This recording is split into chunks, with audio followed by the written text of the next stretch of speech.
Hello everybody, it's Joe and welcome back to Diablo 2 Resurrected. Today we have a look at some news regarding patch 2.4 because public test round is starting on January 25th, 2022, so we have some specific information, so no more speculations, we have quite a good idea what is going to happen now. And I will go as fast as possible and I will try to cover only the most important bits and pieces for you, so you don't have to read through all of this by yourself, and I will provide some opinions on the changes. So let's start with the class changes, and the first one is Amazon. The most important two are Impale and Fend. Those two skills were sort of unusable up until now, but Impale will be probably pretty good boss killer. I would say it's now quite similar to Smite because it always hits, it cannot be interrupted, and on top of that it slows the target by some percentage, so that's quite an interesting skill. I will be building Uber Slaying Amazon as soon as possible because I think it will work quite good now, but we will see. Similarly, Fend has been improved, so it should be usable, or at least as good as Fury or Zeal. The elemental or lightning melee skills Power Strike, Charge Strike and Lightning Strike no longer need synergy from Lightning Fury, and the synergies from other skills were increased to cover that, so you don't have to invest as many points to power those strikes. So overall you wouldn't need as many points to build, so that's quite an interesting decision because it will open some points, I would say, especially for skills like Dodge and Avoid, which will be now fixed, so you won't be stuck in those animations forever, so that's pretty nice, and I can see this might be pretty nice point thing. Poison Javelin and Plague Javelin were seldom used, but now it might be a little bit more interesting. Bow and Crossbow, this is also interesting as it was promised. Freezing Arrow and Exploding Arrow and also Immolation Arrow will have reduced mana cost because those mana costs were pretty steep, so you can check my budget build where I go a little bit more in depth regarding the mana issues on bow Amazons with elemental arrows. And also the damage on Exploding Arrow was slightly increased. It seems the damage on Freezing Arrow remains the same, but that's not an issue. The most important thing is that the mana cost was reduced. Guided Arrow damage was increased. I'm not really sure what to think about this because Guided Arrow wasn't like especially good skill for PvE, but it might be more important in PvP where it was already strong.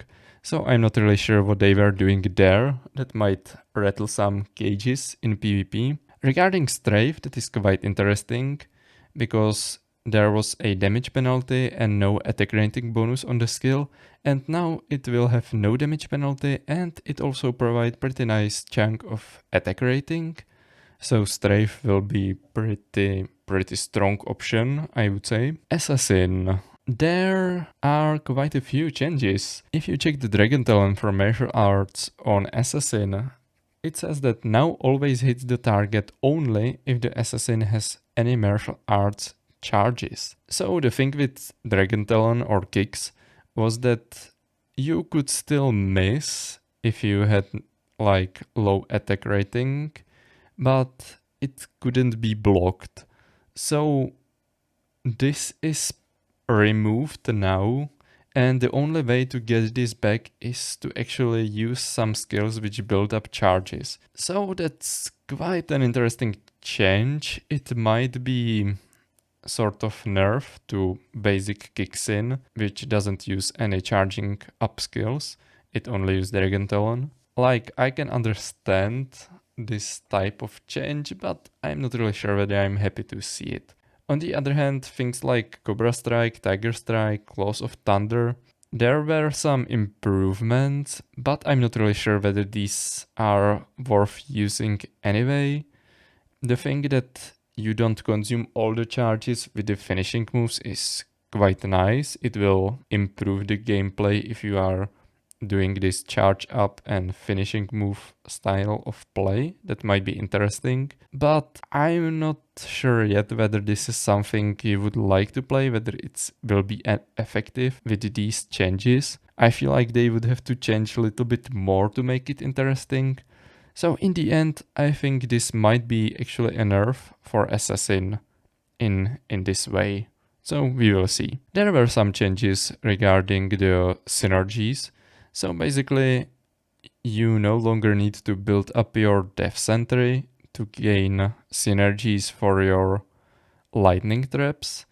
And that's sort of interesting choice because you like always want to build up your death sentry, at least in PvE, because it's like corpse explosion is best skill in the game, I would say. So there were some changes to Blade Sentinel, Blade Fury, and Blade Shield. So this might make the skills slightly better, but I'm not really sure whether this will be enough to make those skills viable. I will be really interested in seeing some testing done in the PTR how this works. Barbarian, there are a few changes here and there. Chance to pierce, okay, that is pretty nice thing to have. That might make throw barb a little bit more interesting. Combat skills, the leap is probably like nice. You can move around faster if you decide to leap, but I'm not really sure whether it has like a huge impact on the game. Change with Berserk synergy to battle orders is quite interesting. So this will free up some points for berserkers. Regarding the druid, there are quite a few changes. For the elemental skills, there is the like overall change for the whole game or all the classes is the casting delay. You maybe saw some of those with other skills like Immolation Arrow or Plague Javelin. So the casting delay was quite annoying. And if you were using more skills with casting delay, the casting delay was global and you couldn't use those skills unless the casting delay from the previous skill was like completed. So it's nice that each skill has its own casting delay category, so you don't have to like wait for other skills to finish or finish the casting delay for you to use different skills. So that's nice.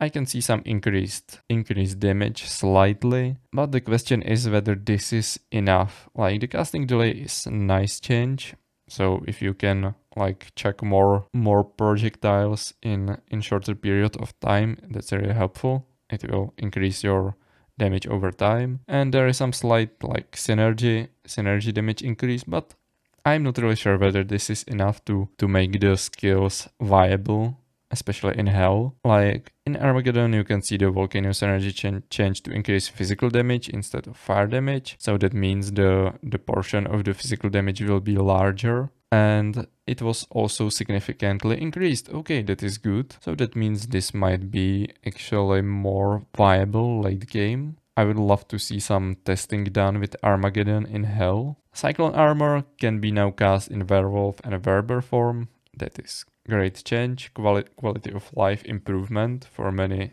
Fury druids. Now you can cast Hurricane actually when you are Werewolf and Werber form.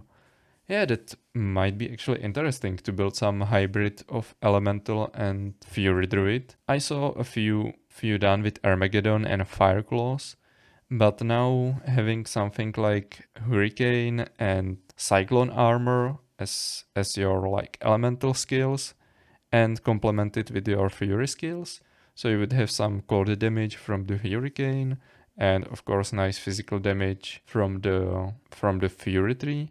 Yeah, that might be pretty interesting build. Regarding the shapeshifting skills, I can see there are some changes to werewolf attack speed, but I'm not really sure regarding this sentence we have here whether that is the case or what have really changed. Only I think I can understand that attack speed calculation for werewolf was changed. Attack rating, yeah, slight bonus to attack rating is nice because especially if you were fighting like Ubers with your wolf, there were some instances where even with pretty nice gear, your attack rating wasn't enough. So slight bonus here is really nice. Again, Werber, some attack speed changes. Small slight changes here and there. Fire Claws, okay, pretty nice damage increased, but there is no synergy from Fissure and Volcano, okay. Okay, for Werewolf, attack rating improvements, okay, that's what I was covering. Fire Claws, reduce the heavy skill point synergy cost to open more build possibilities, okay, that is pretty good decision. Summoning skills, I had no idea that Oak Sage had like physical damage immunity in a Nightmare, so that's pretty nice bug. But it will have now 25 damage resistance in all difficulties, which is nice because those spirits die like crazy, and it goes for Wolverine and Barbs. There is quite a big change with the Raven, because it will now do probably more damage and attack more frequently, so it will be slightly closer to using a spell or damage spell. And you have like damage synergy from Spirit Wolf, Direwolf and Grizzly, so I would like to see the actual damage calculations on the Raven. That might be interesting. Maybe you like summon OP Ravens and they kill everything. That would be quite fun. And I'm not sure, the Ravens probably don't receive bonuses from something like Might, but it would be pretty funny if they did. So I'm quite interested in seeing how that works. Spirit Wolf and Direwolf receive some nice changes. These summons should be now more powerful. What the hell? More powerful. And especially the Spirit Wolves will now deal cold damage and chill for duration. So they will provide pretty nice crowd control for you and life and damage increase. So that's pretty cool. Direwolves should have more increased damage scaling. That is nice. Life synergy. Okay, so the synergies for gaining more life is probably removed, and now you get just more life if you put more points into those skills. Okay, Necromancer. There is the announced Skeletal Mage like revamp, and I'm quite interested to see how much damage these guys actually do. There was damage increase for Bone Spear and Bone Spirit, and even though the increase seems to be small, it might be actually pretty hefty chunk of damage, but I still think these skills won't be very useful useful. These are pretty cool skills, but I don't think this will increase the usage of those skills in PvE, because you usually just want to get your first corpse and then you explode everything in your sight. But this change might actually be pretty important for PvP, where bone necros are already pretty solid, and this might put them even higher. Paladin, some tooltip changes. There are the announced changes to the damage of auras, so basically the closer you are to the Paladin, it will now deal more damage, so that's quite an interesting change. Increase of damage of Holy Bolt, and it pierces targets, that is quite interesting. Fist of Heavens, so it seems the Fist of Heavens will be more spammable now. And again, I'm not really sure whether this like makes it or breaks it for PvE, where hammers will be still like the better choice for you, but this might have pretty big impact on PvP, so we will see. Sorcerers, like the casting delay was pretty nasty on Sorcerers, with your blizzards, frozen orbs, firewalls, meteors. So it's nice that those skills will be more usable in combination. Lightning skills, there will be some increase to Nova and Thunderstorm, so these skills might actually see a little bit more play now. And it will be quite interesting to try to build something like Nova Thunderstorm Sorcerers. So that will be fun. Fire skills, Inferno and Blaze receive some boosts. And Blaze will now actually increase your run and walk speed per level. So this will be pretty funny. So you will have sprinting sorcerers on a fire. Casting delay on a firewall. It seems they are not bringing the OP firewall back, so that's that. But pretty nice thing to see is that they remove casting delay from Hydra and increase the Hydra groups to 6. So it will be possible to spam Hydras a little bit more, and it is very cool looking skill. And I'm not sure whether this will be like viable compared to other builds, but it will be at least something quite funny to try. And it seems these are all the changes regarding the skills. So let's have a look at the Mercenaries. I think we were all hoping the Mercenaries will increase a little bit more than they received, but let's have a look at those. So rogue archers will now have freezing and explosion arrows or exploding arrows, which will improve their damage, and in case of freezing arrow, that's pretty nice AoE and crowd control. Explosion arrow is also pretty nice AoE, but you are lacking that crowd control, so that might be quite interesting. But the Act 1 Mercenaries will be a little bit more interesting because one change to Runewords, and it will be now possible to roll inside a bow and crossbow. So that means you can put inside in a bow and put it on your rogue archer. That is still not as good as having like Desert Mercenary, which will provide you with like Holy Freeze or Might and Insight on top of that. But you can argue if you have something like Freezing Arrow and that provides pretty nice crowd control and you put Insight on that, it's at least worth trying, and it gives you option to try something else and it will be pretty viable. So having Cold Arrow Mercenary which uses Freezing Arrow and having Insight on her might be a pretty fun thing to do. There were some improvements on the Iron Wolf, especially on the Lightning, which will now use Static Field, but I'm not sure how the AI works on those. But it might be pretty cool having like your Act 3 Mercenary standing next to a boss and casting Static Field non-stop. That would be funny, but I'm afraid the AI won't work like that. Enchant, that is pretty cool.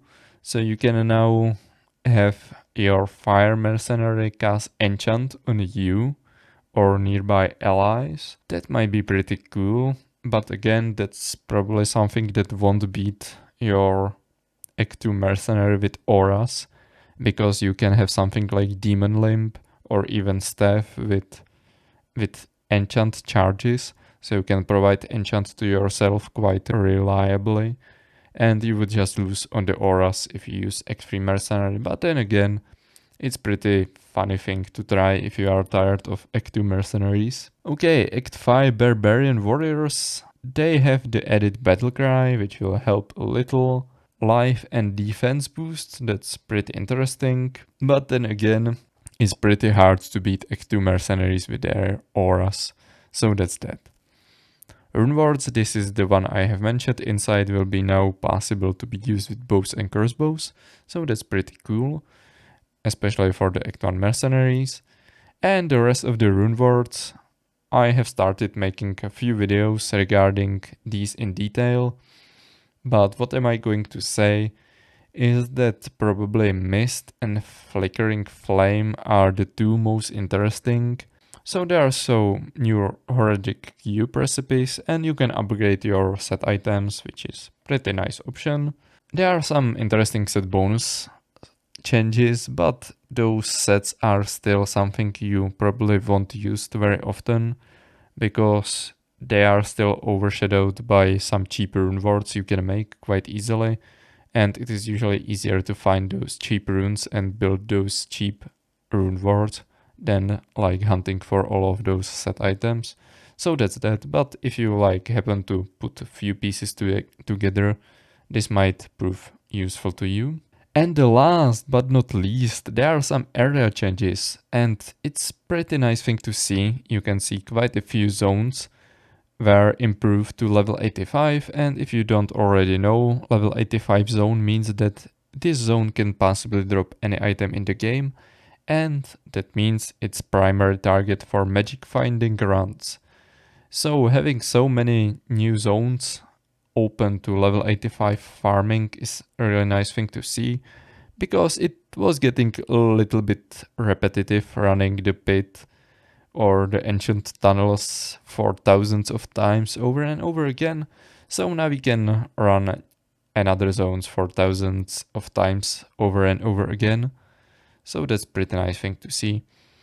I like the ice caverns in Act 5 quite a lot, and sometimes I'm farmed there even though those weren't level 85 zones. So now you have your Drifter Cavern and Icy Cellar to be level 85. So that means I can farm there without feeling sort of left out because I'm not farming level 85 zone, so that's nice. And some tooltip changes, which is nice touch from the developers. And that seems that's all for today. So thank you for watching. If you have something to mention or if you have some suggestions, some nice ideas regarding builds of or anything else regarding the changes or something completely unrelated, feel free to comment down below and I will see you in the next one. Bye.